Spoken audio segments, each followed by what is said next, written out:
Hey guys, how's it going? Welcome to my video. Alright, so I just want to talk about this little issue that I had a couple of days ago concerning my truck. And here's the thing about it. Was not even expecting this issue at all, because the truck's been driving fine for a long time, a good while. I haven't even had battery issues with it, and the battery hasn't even been changed ever. I haven't changed it. I bought it used, haven't changed it. So, and it drove fine all day. Went to the park jogging, got some ice cream. It was hot out, and drove it all day. No check engine lights, nothing like that. Made sure, part of the troubleshooting, that there was no check engine light, because if there was a check engine light, that was an obvious issue. But in this case, trucks drove fine up until the point where I was going to McDonald's, parked it, and then out of nowhere, after I got out and tried to start it, it would crank, but it wouldn't turn over. Had some really strong cranks, but it wouldn't turn over. I tried it once, twice, a couple of times, didn't do anything. So at that point, maybe I was thinking to myself, probably wasn't anything to worry about. Maybe it was a glitch or something like that. I shifted shifted to neutral, a couple different positions, tried to start it, had the same issue, wasn't able to get it running. So I was thinking to myself, okay, maybe it's possible. It's possible that maybe it's the battery that needs to be changed up. Haven't changed it, haven't touched it for a while. Maybe it was dirty, etc., etc. So I actually turned on the headlights just to make sure that. Now, mind you, it was a strong crank. The headlights were working really bright.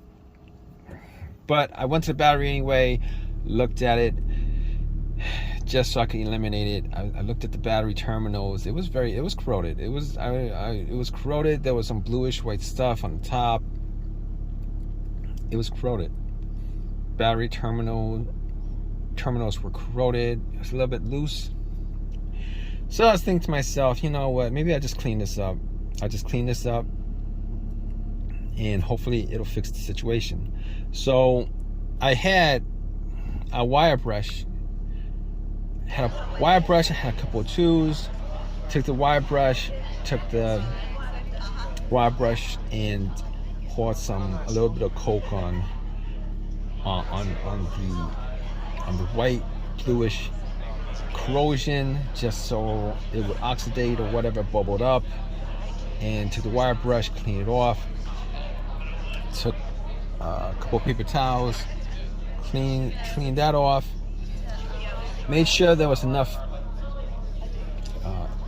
contact between metal to metal, not corrosion to metal. So I popped it back in,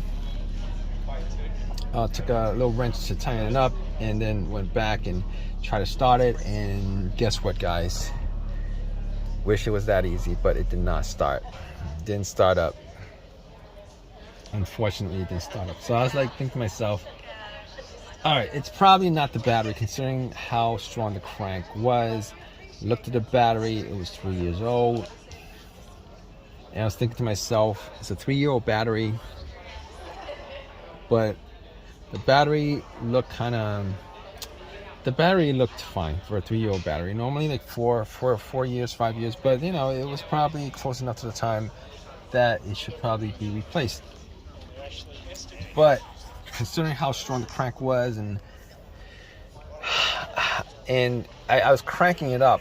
I cranked it up at least 6-7 times, and it worked fine. It was good. It was good.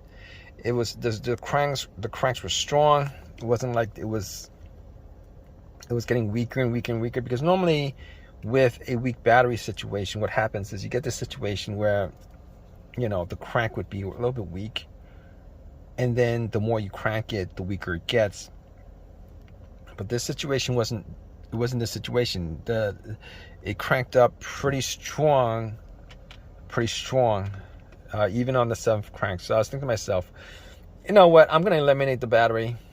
The battery is probably good. And I was thinking to myself, okay, so I'm going down the list of things that it could possibly be, right?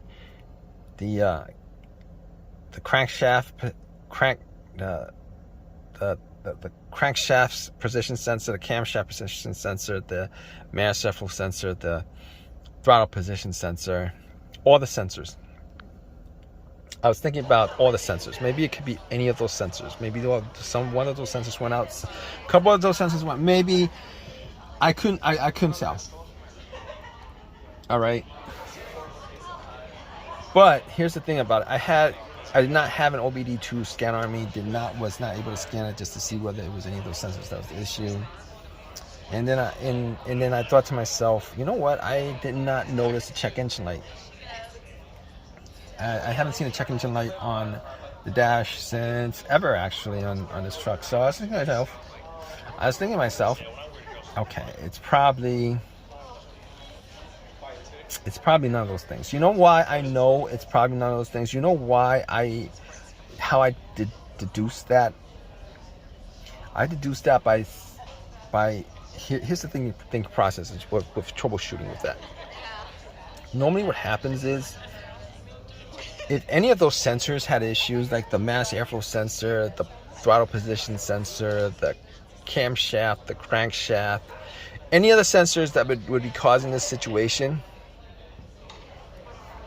would generate a check engine light. It would generate a code saying that either the sensor is off, or the reading was off, or one of those things was off, and then you would have this situation where